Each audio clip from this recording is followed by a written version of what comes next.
Oke, jadi tujuan kita pada sore hari ini untuk melakukan sebuah wawancara. Nah, jika sebelum perkenalan nama saya, nama saya Raja Arif Lasmana. Saya selaku pewawancara pada sore hari ini. Sore ini kita akan melakukan wawancara mengenai perilaku mandiri pada mahasiswa rantau. Sebelumnya boleh Anda perkenalkan diri Anda terlebih dahulu. Baik, nama saya Muhammad Rizky, namun biasa sering dipanggil keyboard oleh teman saya. Keyboard. Ya, keyboard. Asal dari mana? Saya asal dari Bengkalis. Dari Bengkalis. Besar di Bengkalis, lahir di Bengkalis sama semuanya. Oke, jadi keyboard di sini jika Anda menyetujui menjadi yang diwawancara atau interviewee, Anda boleh mengisi info konsen yang ada di sini. Jadi di sini isinya ada nama, usia dan jenis kelamin, dan lalu boleh tanda tangan di sini.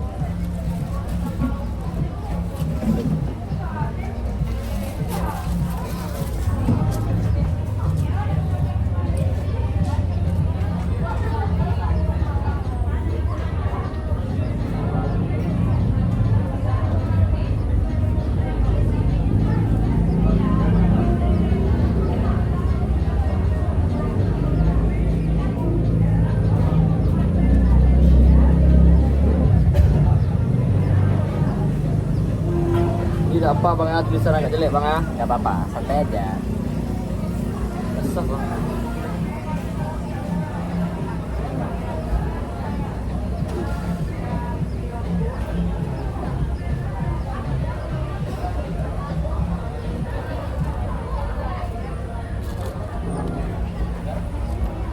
Oke, jadi ini Rizky tanya setuju ya? Ya bang. Keyboard kesehariannya sebagai mahasiswa rantau biasanya ngapain aja? Biasa kalau sebagai mahasiswa biasa ya, saya tuh biasa mengikuti pembelajaran, kemudian karena kebetulan saya cukup aktif di dalam organisasi. Organisasi ya. Sehingga kehabisan waktu sehari itu ngumpul sama organisasi. Dan kebetulan juga saya mempunyai program di jurusan saya jurusan di hubungan internasional. Nah, program itu English Club namanya. Nah, jadi setiap hari Kamis saya ngajar bahasa Inggris untuk anak-anak adik-adik tingkat. Nah, jadi saya sebagai mentor lah, sebagai guru. Nah, kemudian selain aktif dalam organisasi, mungkin sebagai manusia biasa atau seorang laki-laki lah kan, ngumpul sama teman, terus main-main bareng. Oke. Di sini ngekos atau rumah sendiri? Kebetulan rumah sendiri ya. Ya. Sendiri aja. Berdua sama abang. Berdua sama Ya. abang. Keyboard, pertanyaan yang pertama itu bagaimana Anda mendeskripsikan proses pengambilan keputusan pribadi? Saya pribadi ya, kalau untuk mengambil sebuah keputusan itu lebih banyak plan dulu gitu. Nah, kayak mikir ini bagus nggak ya gitu, ini apa dampaknya gitu ya, kayak overthinking dulu lah gitu. Nah, sehingga lebih cenderung lama dalam mengambil sebuah keputusan. Tapi yang paling sering saya gunakan itulah paling tidak tanya teman. Nah, ini gimana gitu. Oke. Selanjutnya, apa yang menjadi faktor utama yang mempengaruhi Anda dalam mengambil keputusan secara mandiri? Faktor utama Ya. dalam mengambil keputusan sendiri.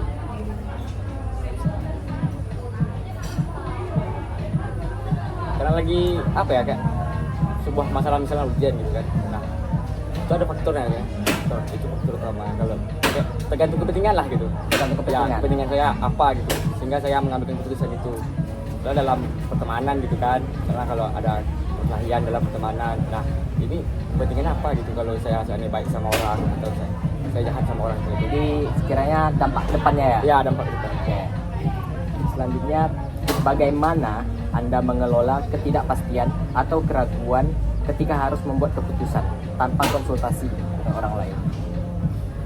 Kalau itu mungkin cenderung lebih susah bagi saya, ya kan, karena seperti yang saya jelaskan tadi kan lebih saya ini orang yang bergantung pada teman. Kalau untuk seandainya memang udah buntu nih otak, memang pasti harus ada teman gitu. Kalau seandainya nggak ada, kayak itu tadi pelin-pelan gitu, bingung saya. Oke. Selanjutnya, bagaimana Anda mengukur atau menilai keberhasilan dari keputusan yang Anda ambil? mengukur keberhasilan itu balik lagi ke tergantung apa yang saya dapatkan lagi. Nah, misalkan kalau yang saya dapatkan sisi positifnya, mungkin bisa bilang ini baik untuk saya gitu. Kalau seandainya sisi positifnya lebih cenderung dikit, ya artian sisi negatifnya lebih banyak, berarti putusan yang saya ambil itu buruk, bisa dikatakan buruk. Artinya sesuai sama tujuan Ya, sesuai sama tujuan. Oke. Apakah ada prinsip atau filosofi tertentu yang menjadi landasan bagi Anda dalam mengambil keputusan? Ada. Saya itu sebenarnya orang yang apa ya bisa dibilang seperti orang yang kayak mau nggak gitu. Nah, jadi kalau seandainya jalani aja dulu hasil ini timbangkan ini gitu. Jalani aja dulu kalau saya gitu. Penting jalani Ya, dulu. jalani aja dulu. Oke. Selanjutnya, bagaimana Anda mendeskripsikan kemampuan Anda dalam menyelesaikan konflik? Kemampuan saya cukup untuk ibaratnya karena saya basic organisasi tadi ya, saya rasa saya cukup untuk menyelesaikan sebuah konflik ataupun segala macam lah pertikaian sih. Jadi jika terjadi sebuah konflik mampu untuk mampu menyelesaikannya. menyelesaikan. Selanjutnya, bagaimana Anda mengidentifikasi akar masalah dalam situasi konflik yang Anda hadapi? Biasanya saya kalau untuk menyelesaikan sebuah konflik atau masalah gitu ya, saya cari dulunya nih, ini apa penyebabnya. Nah, ketika udah dapat penyebabnya, baru saya apa lagi ya, telaah lagi lah gitu. Oh, ini penyebabnya, ini apa segala macam, ini cara solusinya gitu. Gitu ya. Saya cari dulunya dulu, akar dari masalah. Bisa dalam artian nggak melihat dari satu sisi. Ya enggak, saya ibaratnya visioner lah cukup. Itulah Lihat secara luas. Ya. Oke. Selanjutnya, bagaimana Anda menanggapi konflik yang melibatkan orang lain yang mungkin memiliki pendapat atau kebutuhan yang berbeda? Kali itu terbalik lagi ya, karena setiap orang itu kan punya kebutuhan masing-masing gitu ya. Jadi nggak perlu dipaksakan harus gini, harus gitu, nggak perlu. Kayak ya udah, kalau seandainya dia butuhnya ini, ya udah. Tidak berarti jika berbeda pendapat nggak masalah. Ya nggak masalah, nggak. Karena kalau nanti misalnya kalau sudah beda pendapat kita permasalahan lagi jadi masalahan jadi nambah gitu, bukan masalah selesai gitu. Oke. Selanjutnya, bagaimana Anda mengatasi ketidaknyamanan atau kekhawatiran yang mungkin muncul saat menghadapi konflik? Saya cenderung lebih kayak kalau tidak nyaman ya, saya lebih cenderung lari dari apa gitu. Diam diri dulu lah, Diam diri. ya kayak mikir, karena kalau kita mikir dalam keadaan panik atau apa segala macam nggak akan selesai gitu. Makanya saya lebih mengurung diri dulu, diam dulu, baru mikir. Oke. Bagaimana Anda mengukur keberhasilan dari penyelesaian konflik yang Anda lakukan? Bagaimana Anda mengukur keberhasilan dari penyelesaian konflik yang Anda lakukan sendiri? Ya balik lagi yang tadi yang saya bilang dengan lebih bagus mana, lebih banyak yang mana yang datang, sisi positifnya atau sisi negatifnya. Nah, jika saya mengambil keputusan A misalnya kan, yang datang posisi positifnya, maka itu saya anggap berhasil gitu. Ya. Oke. Selanjutnya, bagaimana Anda mendefinisikan inisiatif dalam konteks pengambilan keputusan? Ulang lagi bang. Bagaimana Anda mendefinisikan inisiatif dalam konteks pengambilan keputusan? Itu saya rasa depends on orangnya, ya kan. Misalnya kalau seandainya banyak orang yang mikir kayak ngapain menyelesaikan masalah sama ini kan, apalagi yang nggak ada urusan gitu kan, ngapain selesai. Padahal sebenarnya walaupun nggak ada urusan, tapi inisiatifnya itulah yang dibutuhkan sama orang, karena orang tuh yang namanya manusia pasti membutuhkan manusia lain gitu. Ya, untuk apa? Bagi saya itu aja. Itu inisiatif ya. Oke. Selanjutnya, bagaimana Anda mengevaluasi atau menentukan kapan saat yang tepat untuk mengambil inisiatif dalam pengambilan keputusan? Anggaplah dalam sebuah pertemuan gitu kan, misal ada yang bertikai. Nah, di situ tuh kan kepala lagi hangat semua. Ya. Nah, kalau seandainya kita mengambil keputusan dalam kepala hangat semua, itu pasti keputusan itu pasti akan nggak baik untuk kedepannya. Sehingga bagi saya untuk mengambil sebuah keputusan itu dalam kepala dingin, ketika keadaan udah baik gitu, baru saya mengambil keputusan. Jadi saat semua sedang ribut Ya, atau itu nggak, suatu situasi nggak terkendali. Ya, itu jangan, lebih baik jangan. Oke. Selanjutnya, bagaimana Anda mengukur atau mengevaluasi hasil dari pengambilan inisiatif dalam menanggapi ketidakpastian atau keraguan saat mengambil keputusan? Bagaimana Anda mengukur atau mengevaluasi hasil dari pengambilan inisiatif dan bagaimana Anda menanggapi ketidakpastian atau keraguan saat mengambil inisiatif dalam pengambilan keputusan? Kalau seandainya saya dalam keadaan ragu gitu kan, ya ragu, balik lagi tadi ke sebelumnya gitu kan, pasti ada teman. Nah, ketika saya ragu saya ke teman gitu. Ya gitu ya gitu ya. Pasti ujung-ujungnya ke teman gitu ya. Jadi kalau ngambil keputusan sendiri itu agak sulit juga ya, agak sulit. Apalagi kalau masalahnya lebih besar daripada apa, makanya saya lebih butuh teman gitu. Oke, saling bertukar pikiran ya juga. Untuk jadi tolak ukur juga sih. Nah, jadi misalnya dari keputusan saya gini, nah keputusan dari teman gini, nah itu jadi tolak ukur mana yang lebih bagus, itu nanti yang saya pilih. Oke. Selanjutnya, bagaimana Anda menanggapi ketidakpastian atau keraguan saat mengambil sama tadi ya. Bagaimana Anda mengatasi hambatan atau rintangan yang mungkin muncul dalam mengambil inisiatif dalam pengambilan keputusan? Selesai dulu hambatannya. Apa nih hambatannya? Nah, karena kan kalau kita mau mengambil keputusan kalau ada hambatan, sulit untuk membuat sebuah keputusan. Maka daripada itu, selesaikan dulu masalahnya. Selesaikan dulu hambatannya, maksud saya. Hambatan apa hambatannya? Misalnya gini, hambatannya sudah diselesaikan. Gitu ya. Oke. Bagaimana Anda mengidentifikasi atau mengenali tantangan yang dihadapi dalam situasi tertentu? Mengenali. Udah punya cuman nggak bisa. Bagaimana? Anda mengidentifikasi atau mengenali tantangan yang dihadapi dalam situasi tertentu. Nah, kita dibalik lagi nih, tensi dari orang. Nah, misalnya banyak yang marah gitu, misalnya banyak yang kepala panas gitu semuanya kan. Nah, berarti ini masalahnya besar gitu. Nah, jika kayak orang-orang santai-santai aja tapi tetap dalam masalah juga ya maksudnya. Berarti masalahnya nggak terlalu besar. Nah, gitu ya, tetap di intensi tetap orang gitu ya. Tim lihat situasi sekitar. Ya, iya, situasi sekitar. Bagaimana Anda membedakan antara tantangan yang layak untuk dihadapi dan situasi di mana lebih baik mundur? Balik lagi tadi, sisi positif dan negatif. Nah kan, gitu kan, kalau seandainya dia lebih banyak menguntungkan atau lebih banyak apa ya, misalnya, berarti lah untuk kita gitu kan. Jadi itu adalah tantangan yang layak untuk diselesaikan. Kalau seandainya nggak baik ya udah mundur aja gitu. Lihat dampak ke depannya. Ya, dampak ke depan. Balik lagi ke dampak ke depan. Selanjutnya, bagaimana Anda mengelola frustasi atau kekecewaan ketika menghadapi tantangan yang sulit? Kalau nggak main game, merenung. Bentar Ya, dulu. merenung dari itu. Biarlah dulu kita gitu kan. Ya. Kan nanti tiba-tiba ada lagi oh gini. Nanti mengambil waktu sejenak. Ya, mengambil waktu sejenak lah. Nggak terburu-buru. Ya. Gitu ya. Selanjutnya, bagaimana Anda memotivasi diri sendiri untuk terus maju ketika menghadapi tantangan yang terus berlanjut? Tanam di dalam diri aja sih, pasti bisa gitu. Pasti bisa gitu. Itu motivasi selama kalau seandainya ada masalah, pasti bisa.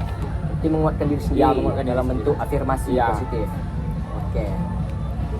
Selanjutnya, bagaimana Anda merayakan atau menghargai pencapaian Anda setelah berhasil mengatasi tantangan? Saya jarang merayakan sesuatu ya, tapi tanpa disadari saya merayakan gitu. Senang apa segala macam. Hari-hari itu kayak tenang ya, nggak ada berat-berat. Nah itu kayak kita ketawa lah gitu. Merayakan tanpa disadari. Tanpa gitu disadari. Nah kalau merayakan dengan disadari itu malah nggak pernah gitu. Ya? Nggak pernah. Ya. Tim merayakan secara sengaja itu nggak Ya, pernah. ya. Oke. Selanjutnya, bagaimana Anda mendeskripsikan rasa ingin bersaing dengan orang lain? Jujur ya, saya tuh orangnya iri dalam maksud apa ya, orang ini kok bisa gitu Ya. Nah saya harus bisa gitu, saya iri, cuman bukan iri kayak iri dengki apa segala macam, saya harus menjatuhkan orang ini, enggak. Saya malah lebih cenderung untuk mengait, untuk mengajak orang ini berteman dengan saya, sehingga saya bisa mengambil ilmu-ilmu dari dia, kemudian saya bersaing gitu. Jadi irinya iri yang memotivasi Ya, diri iri yang sendiri. memotivasi diri Oke. sendiri. Selanjutnya, bagaimana Anda menyeimbangkan antara hasrat untuk bersaing dan kerjasama dengan orang lain? Oke, menyimbangkan. depends ini sih kepentingan saya, balik lagi kepentingan saya. Misalnya saya butuh ini, Iya. ya misalnya saya pengen ini. Nah kalau seandainya ada penghalang ya balik lagi tadi, saya kawanin orang itu, orang yang yang jadi saingan saya gitu, persaingan saya ambil ilmu ya gitu. Oke. Selanjutnya, bagaimana Anda menangani perasaan cemburu atau iri hati saat melihat kesuksesan orang lain? Buktikan, dengan membuktikan kayak oh aku bisa gini. Nah setelah membuktikan udah itu selesai. Soalnya kalau seandainya kita sering kayak gini kan kita lebih ke mencela orang itulah, mencela itu kan nggak baik juga ya dalam manapun lah, agama atau segala macam nggak baik juga. Makanya saya lebih memilih untuk membuktikan kembali. Jadi mengambil tindakan. Ya, mengambil tindakan. Oke. Selanjutnya, bagaimana Anda mengatasi perasaan frustasi atau kecewa ketika kalah dalam persaingan? Sedih sih, pasti setiap individu kalau seandainya dalam entah itu kalah, entah itu apa, pasti ekspresi pertama yang dikeluarkan itu pasti sedih kayak emosi nggak kontrol gitu kayak. Cuma kalau saya cenderung lebih ke sedihnya aja, kayak nggak ada emosi kayak marah segala macam, tapi emosinya itu lebih ke sedih, cuman nggak sampai frustasi, udahlah gini. Tapi dari sedih itulah saya memotivasi diri saya sendiri gitu, pasti besoknya bisa gitu. Dengan cara memotivasi diri sendiri. Ya, balik lagi ke motivasi. Menjatuhkan diri sendiri. Ya, gitu. tanpa menjatuhkan. Oke. Selanjutnya, bagaimana Anda merespon ketika merasa ditinggalkan atau diabaikan dalam situasi kompetitif? Sedih juga sih. Ibaratnya kita udah expect banyak gitu kan, Iya. kita apa segala macam, tapi malah ditinggalkan dalam kompetitif gitu kan, sedih. Pasti Sedih. ya. Selanjutnya, bagaimana Anda menyusun atau mengatur skala prioritas dalam daftar tugas atau tanggung jawab Anda? Kalau gitu kayak semua mahasiswa ya, Ya. deadline. Tergantung deadline. Misalnya besok ya udah itu prioritas pertama. Kalau seandainya masih ada jenggat waktu 2 hari 3 hari itu yang aja dulu. Nextnya. Nah, yang deadline-nya itu yang paling mepet. utama ya, yang paling mepet. Oke. Selanjutnya, bagaimana Anda menentukan mana yang paling penting atau mendesak di antara berbagai tugas atau proyek yang Anda hadapi? Bagaimana Anda menentukan mana yang paling penting atau mendesak di antara berbagai tugas atau proyek yang Anda hadapi? Tergantung segala. Misalnya ini tugas ini lebih lebih besar gitu kan, lebih susah untuk dibikin. Ya, saya bikin itu jadi utama. Kalau seandainya tugas itu kayak mudah pas segala macam, ya saya biarkan aja dulu. Paling besok lah gitu. Tergantung kesulitan. Ya, tergantung kesulitannya. Oke. Selanjutnya, bagaimana Anda menanggapi perubahan dalam skala prioritas Anda ketika situasi atau kebutuhan Anda berubah? Itu ya cukup sulit sih bagi saya kalau seandainya udah bikin ini gitu kan, tiba berubah gitu kan. Ya. Nah, cukup sulit bagi saya untuk hadapi gitu. Jadi saya lebih cenderung ya udahlah biarlah yang berubah, saya kerjakan yang udah saya kerjakan lah gitu. Berarti tetap sama prioritas. Ya, tetap prioritas sama. Oke. Bagaimana Anda menanggapi situasi di mana prioritas Anda bertentangan dengan prioritas orang lain yang terlibat? Kalau yang ini saya cenderung egois sedikit. Karena ini prioritas aku nih. Udahlah biarlah prioritas orang lain. Yang penting aku udah selesai gitu. Yang penting ini prioritas aku dulu yang aku kerjain gitu. Kalau itu saya sedikit Berarti lebih mengedepankan ego. ya, mengedepankan ego. Kalau yang itu memang sulit untuk saya elakkan lah, untuk saya selesaikan. Oke. Selanjutnya, bagaimana Anda memastikan bahwa prioritas Anda mendukung keseimbangan dan kesejahteraan Anda? Bagaimana Anda memastikan bahwa prioritas Anda mendukung keseimbangan dan kesejahteraan Anda? Ya balik lagi lah ke apa yang kita dapatkan gitu. Ya kan? Balik lagi ke sisi positif dan negatif tadi gitu kan. Kalau seandainya positifnya lebih banyak daripada negatifnya, saya mungkin inilah prioritasnya gitu. Ini akan jadi prioritas.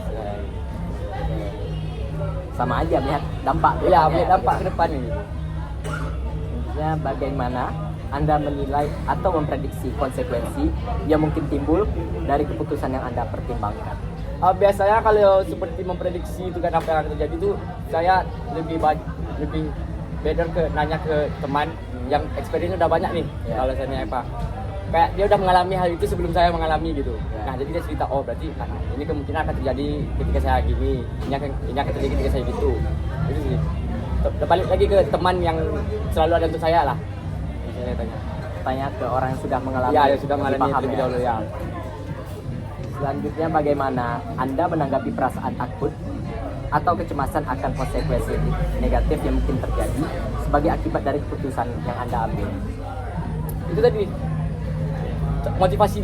memotivasi diri saya kalau misalnya udahlah jangan mikir-mikir apa-apa gitu, ini pasti udah kayak selesaikan apa yang selesaikan lah gitu, apapun hasilnya ya udah terima ya gitu. Jadi apapun yang terjadi itulah yang Anda Ya pilih. itulah yang saya pilih, Dan sudah siap berarti ya? terima resiko gitu. Terima resiko. Ya, Berani berbuat, berani bertanggung jawab. betul, mental pembisnis lah ibaratnya. Oke. Selanjutnya, bagaimana Anda memastikan bahwa keputusan yang Anda ambil sejalan dengan nilai-nilai atau prinsip-prinsip Anda? Bagaimana Anda memastikan bahwa keputusan yang Anda ambil sejalan dengan nilai-nilai atau prinsip Anda? Jadi lihat dulu kepentingannya apa. Misalnya kayak kepentingan apa ya? Misalnya kepentingan inilah gitu kan. Nah nilai-nilainya itu pas gitu. Terus saya ambil. Gitu. Oke. Itulah. Selanjutnya, bagaimana Anda menanggapi situasi di mana Anda merasa dilema antara keputusan yang mungkin memberikan hasil positif jangka pendek, tetapi konsekuensi negatif jangka panjang? Ketika saya berada di dilema, ya kan, kalau nggak ngurung diri kayak ngambil waktu sejenak lah untuk sendiri dulu, atau enggak ya balik lagi ke teman gitu. Nah, ini kalau ini udah gini gimana sih? Biasanya kalau seandainya udah ngambil keputusan, kalau seandainya hasilnya beda, itu akan ada perubahan rencana lagi. Biasanya saya gitu. Kayak, oh ini terjadi. Nah itu nggak sesuai yang saya harapkan. Saya pasti berubah apa lagi ya? Rencana itu pasti akan berubah gitu. Misalnya jika Anda mengambil keputusan, dampak positifnya, dampak pendek ke depannya itu positif. Namun jika berlanjutan itu akan negatif. Negatif. Ya. Saya tidak akan mengambil keputusan tersebut. Tidak jadi mengambil keputusan. Tidak jadi kalau seandainya macam itu. Karena untuk apa kita mempertahankan yang jangka negatifnya itu lebih panjang daripada jangka positifnya gitu. Berarti lihat lebih jauh. Ya, gitu ya. mungkin kalau seandainya mendesak, memang udah mepet kali, mungkin saya ambil. Mungkin diambil. Mungkin diambil. Tapi kalau seandainya kayak nggak terlalu urgent ya, Ya. saya pertimbangkan lagi. Mungkin nggak diambil, mungkin saya nggak diambil. Oke. Selanjutnya, bagaimana Anda memastikan bahwa Anda tidak terlalu terpaku pada konsekuensi negatif sehingga Anda tidak dapat mengambil risiko atau tindakan yang diperlukan? Bagaimana Anda memastikan bahwa Anda tidak terlalu terpaku pada konsekuensi negatif sehingga Anda tidak dapat mengambil risiko atau tindakan? Kalau gitu ya, kayak lebih ke kawan lagi lah. Biar tahu lagi konsekuensinya apa. Minta penguatan kepada teman. Ya, minta penguatan selain diri sendiri ya. Karena kadang ada orang yang, kalau saya lah, jenis orang yang kayak saya memang udah dilema kali. Ya. Itu nggak bisa menguatkan diri sendiri gitu. Pasti butuh orang yang bisa menguatkan, bisa mempercayakan kita. Selanjutnya, bagaimana Anda mendefinisikan menghargai dan menghormati perbedaan kebiasaan atau budaya dalam kehidupan sehari-hari? Kebetulan saya bisa katakan saya cukup toleransi sama orang-orang yang berbeda sama saya gitu. Karena kayak tidak mendiskriminasi lah ketika ada perbedaan budaya ataupun segala macam, entah itu agama, ras atau segala macam. Terus kayak ibarat lebih merangkul orang yang beda budaya gitu. Jadi jika terjadi perbedaan, Anda biarkan saya itu terjadi. Ya, kayak saya cenderung lebih gitu, biar dikendalikan gitu. Oke. Selanjutnya, bagaimana Anda memperluas pemahaman Anda tentang kebiasaan atau budaya yang berbeda dari milik Anda? Kalau tentang budaya ya, kalau untuk memperluas pemahaman itu lebih baik kalau bagi saya turun ke budaya langsung. Misalnya kita mau ngapain tentang budaya gini macam, ya kita turun ke situ langsung. Supaya kita lebih paham gitu. Terlibat langsung. Ya, terlibat langsung. Ya. Oke. Tentunya anak rantau sering terjadi. Ya, sering terjadi karena kebetulan ini kan di Pekanbaru kan ya. banyak bermacam-macam budaya bercampur di situ Ya. kan. Ya, makanya jadi lebih apa? Tentunya bagaimana Anda memperlakukan orang yang memiliki kebiasaan atau budaya yang berbeda dengan Anda? Yang pertama yang saya lakukan itu pasti shock. Ya, karena misalnya kalau saya Melayu gitu kan, misalnya saya jumpa orang yang di luar Melayu lah gitu kan. Oh gini, apalagi dari bahasa dari apa segala macam itu kayak lebih shock dulu gitu. Baru kayak enak juga ya gini. Maka langsung saya cari tahu ini apa, jadi sehingga saya jadi tahu gitu. Tim merangkul Ya, orang-orang yang merangkul, berbeda ya. budaya. Betul, beda Jadi budaya. bisa mengambil yang Ya, baiknya. keuntungannya banyak kalau saatnya kita merangkul orang yang beda budaya, karena pemikiran kita nggak di situ aja gitu, pemahaman kita nggak di situ aja, jadi kita lebih luas lagi pemahamannya. Oke, membuka pemahaman, Ya. membuka pemahaman. Oke. Selanjutnya bagaimana Anda menanggapi situasi di mana Anda menemui kebiasaan atau budaya yang bertentangan dengan yang Anda kenal? Kalau gitu kayak lebih ini apa sih gitu. Soalnya saya lebih suka apa ya, misalnya dalam hal segi apa ya, pertunjukan lah gitu, pertunjukan dalam segi pertunjukan kayak adalah suatu budaya yang misalnya dia membahayakan gitu kan, membahayakan orang yang di dalam suku itu juga gitu. Jadi saya pikir kenapa ini nggak dirubah, kenapa ini harus selalu dipertahankan gitu, padahal ini udah nggak relevan dengan situasi sekarang gitu, kenapa masih dipertahankan? Saya lebih mempertanyakan ini kenapa masih diapa gitu. Kalau bisa Anda ingin merubah budaya tersebut, Ya, cuma kan membawa sesuatu yang baru. Gitu Betul, kan? ya membawa sesuatu baru, karena adanya sekolah itu kan untuk merubah kebiasaan-kebiasaan dari budaya Ya, tersebut betul. yang kuno lah, ibarat bisa dibilang gitu. Memberi pemahaman. Ya, memberi pemahaman. Oke. Selanjutnya bagaimana Anda menyikapi situasi di mana Anda merasa dicemooh atau dihina karena kebiasaan atau budaya Anda sendiri? Nah, kalau seandainya orang yang nggak bisa kontrol emosi pasti parah ya, pasti dia kayak ibaratnya wah ngapain sih apa segala macam. Cuma kalau saya lebih cenderung kayak ya udah diam aja gitu, ntar juga diam sendiri gitu. Nah, kalau saya dicemooh lah ya, ntar juga diam sendiri. Kalau semakin dilayan semakin berisik orang lain. Nggak terpengaruh sama Ya, nggak cemoohan. terpengaruh, ya. Ya biarkan aja. Ya, biarkan aja lah gitu. Dia fokus sama diri sendiri. Ya, cuman ada juga lah kayak ibaratnya gondok di dalam hati kan Ya. apalah orang nih gitu. Cuman lebih sering diamkan aja lah gitu. Oke. Jadi itu tadi pertanyaan-pertanyaan yang sudah saya tanyakan ya. Terima kasih kepada Keyboard sudah bersedia menjadi subjek dari wawancara ini. Baik, Semoga apa yang disampaikan tadi bisa saya manfaatkan sebagai tata wawancara dengan baik. amin. Sekali lagi saya ucapkan terima kasih. Ya. Terima kasih Bang. Ya.